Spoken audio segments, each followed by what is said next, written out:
I feel it is necessary that I invite your attention to another ayah of the Quran.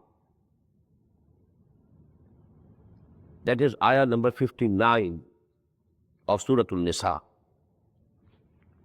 Here you have ayah number 58 and 59 too.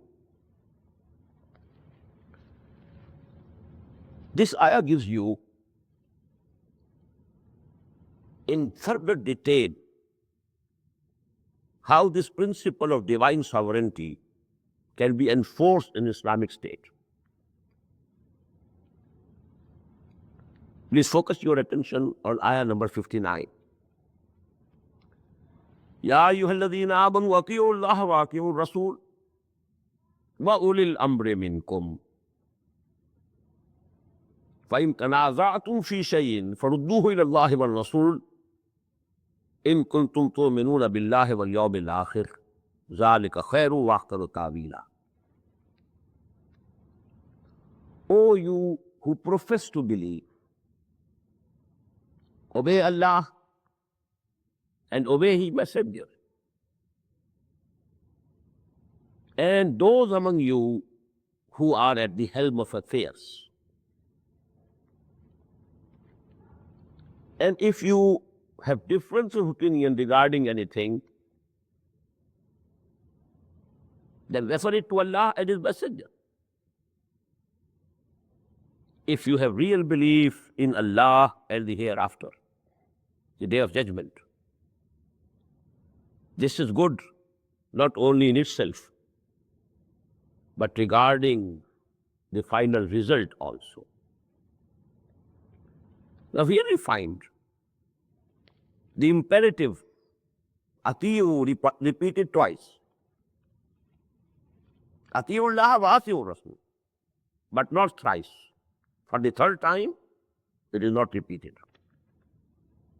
There could be two modes, either atiyu covering all the three. Atiyu Allah wa Rasul wa ulil amri minkum. One atiyu was also sufficient. Atiyu Allah wa Rasul wa ulil amri minkum. O you who believe or profess to believe, obey Allah and His Messenger, and those among you who are at the helm of affairs, who are commanding your affairs, who are managing your affairs. The other thing could be atiyu Allah wa atiyu Rasul wa atiyu ulil amri minkum. But leaving these two modes, Allah subhanahu wa ta'ala has adopted. He repeated atiyu for Rasul, but not for ulil amr. What does it mean? Obedience for Allah and obedience for the Messenger, they are absolute, permanent. But for other people who are the leaders of the community, rulers of the community, people at the helm of affairs of the community, their obedience is limited by the injunctions of the Quran and the Sunnah. They can't demand absolute obedience. None. Not even Abu Bakr demanded absolute obedience. What to speak of anybody else? The first caliph, he couldn't demand that you have to obey me anyhow. In the very first sermon that he delivered after that bay'ah of Khilafah, after that oath of allegiance for the caliphate, he said, if I go on the right path, it's your duty to obey me. If I turn to something wrong, it's your duty to correct me.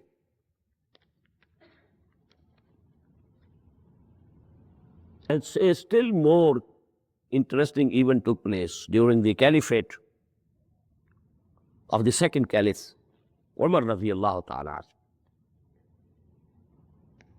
To a congregation of Muslims, he asked a question. What will be your attitude if I go on the straight path? Everybody said, we shall obey you. Listen and obey. Nasma wa nuti'. We listen to your command and we shall obey. Then he asked, and if I turn to any wrong way? A person stood up from the congregation. He drew his sword and he said, we shall rectify you with this. And Umar prayed and thanked Allah subhanahu wa ta'ala that this community is not a blind, it's not a herd of sheep or goats. If they are following me, if they are obeying me, they are obeying me with the open eyes. We shall rectify you with this sword. So this is very important. Now, now if there is a difference of opinion, it's a very important point. The Ulul Amr or the Caliph, or whosoever he is, he has given an order, an ordinance, for example, he has issued. I think it is contravening the limits of the Sharia. What should we do? The instruction has been given here. فَإِن تَنَازَعْتُمْ فِي شَيْءٍ فَرُدُّوهُ إِلَى اللَّهِ وَالرَّسُولِ. If you have difference of opinion regarding some issue, then refer to Allah and His Messenger only. The final authority, the permanent authority, that is of Allah and His Messenger. But how to do it? Actually, in principle, this instruction is complete, but how to do it? Thanks to the lengthy process of social evolution and the development of social institutions, and we must admit this has happened in the West, not in the East.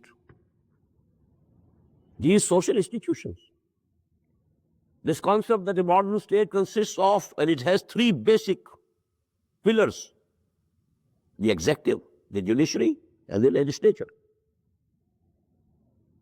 This is a recent development in human thought. Concept of state and having three basic, although they say press is the fourth pillar. But actually, there are the three: the judiciary and the executive and the legislature. Now it is very clear. If there is a difference of opinion, where to go? Go and knock the door of the superior judiciary. Because now you have a constitution. And it is laid down in the constitution that there can be no law can be made, no legislation can be done repugnant to the Quran and the Sunnah. And I feel that such and such piece of legislation which has been passed by the legislature, by the parliament, or such and such ordinance that has been issued by the executive, it's contravening the limits of the Sharia. Well, I have the right to go and knock the door of the superior courts. They will decide it. And they will keep in view only the injunctions of the Quran and the Sunnah, nothing else. Because permanent obedience is only to Allah and His Messenger, to none else.